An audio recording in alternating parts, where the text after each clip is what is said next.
ప్రభు అయిన యేసుక్రీస్తు నామములో మీ అందరికీ నా వందనాలండి. ఇప్పుడు పిల్లల కోసం మనం ప్రార్థన ఎలా చేయాలి? మనం తల్లిదండ్రులై ఉన్నాం కనుక పిల్లల కోసం ప్రార్థన ఎలా చేయాలండి? నా మటుకు చాలామంది ప్రార్థన ఎలా చేస్తారంటే, ఒక పిల్లవాడు ప్రయాణిస్తున్నాడు, వేరే ఊరు వెళ్ళాలని ప్రయాణించేటప్పుడు వాళ్ళ తల్లి కానీ వాళ్ళ తండ్రి కానీ ఎలా చేస్తారంటే, పాస్టర్ కానీ ఎలా చేస్తారంటే, ప్రభువా నా కుమారుడు పలానా పని మీద వెళ్తున్నాడు, ఇదిగో వాడు బస్ స్టాండ్కి వెళ్తుండగా తోడుండు, ఆడ బస్సు బేగా వచ్చి బస్సు ఎక్కిదేటు సాయం చేయి. ఏంటి బస్ స్టాండ్కి ఎందుకు వెళ్తారు? బస్సు ఎక్కడానికి కదండి.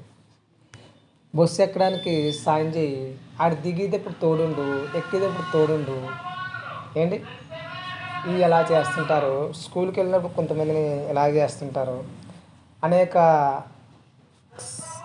సమయంలో అనేక సార్లు కొన్ని విషయాలతో చేస్తుంటారు. నా మట్టుకైతే నేను ఎలా చేస్తానంటే, ఇప్పుడు నేను ఒక తండ్రి ఉన్నాను. నా కుమారుడు నా ఇంటి దగ్గర నాతో ఉన్నప్పుడు నేను ఉంటాను కాబట్టి పక్కన ఆడు చేసే ప్రతి పని నేను చూస్తుంటాను కనుక, ఆడు రాసేటప్పుడు చూస్తుంటాను కనుక, ఆడుకునేటప్పుడు చూస్తుంటాను కనుక, నేను ఏదైనా తప్పు చేస్తున్నానుకో గద్దిస్తాను, పెత్తమాడతాను అని. ఇప్పుడు మనం పక్కన ఉండం. స్కూల్కి వెళ్ళేటప్పుడు స్కూల్కి వెళ్ళాడంటే స్కూల్కి వెళ్తున్నాడు కదా, పక్కన మనం ఉండం. ఒకసారి ఒంటరిగా వెళ్తుంటాడు, ఒకసారి కొంతమంది దేబడుతున్నాడు, ఒకసారి వెళ్తుంటాం. పక్కన మనం ఉన్నప్పుడు మనం ఎలా చేయాలి ప్రార్థన? ఆడు వెళ్ళిన తర్వాతనే చేయొచ్చు, ఆడితోనే చేయొచ్చు. ఎలా చేయాలంటే, దేవా ఆకాశమందున్న నా తండ్రి నీకు వందనాలు. ఇదిగో నా కుమారుడు స్కూల్కి వెళ్తున్నాడు నాయన, పక్కన నేను లేను కాబట్టి నాయన తండ్రి, నా కుమారుడి చెయ్య నువ్వు పట్టుకో, నా కుమారుడు చెయ్య నువ్వు పట్టుకుని వాడిని నడిపించు, ఆ స్కూల్కి తీసుకెళ్ళు. అక్కడ కూర్చున్నప్పుడు వాడు రాసేటప్పుడు కానీ,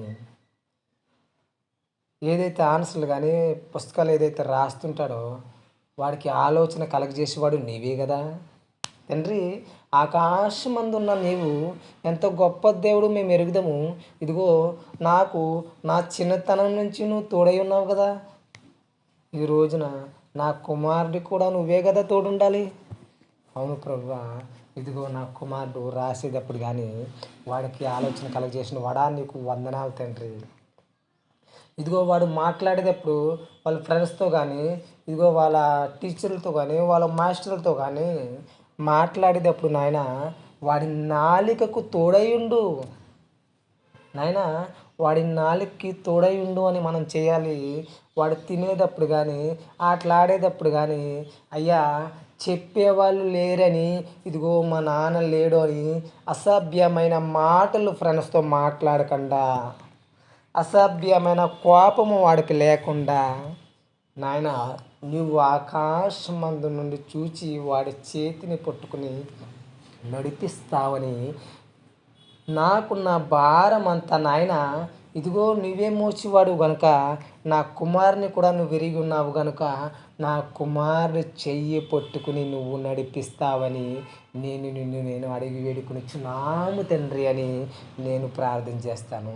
మరి మీరు ప్రార్థన ఎలా చేయాలో, ఎలా చేస్తారో మీకు వీలైతే కామెంట్ చేయండి.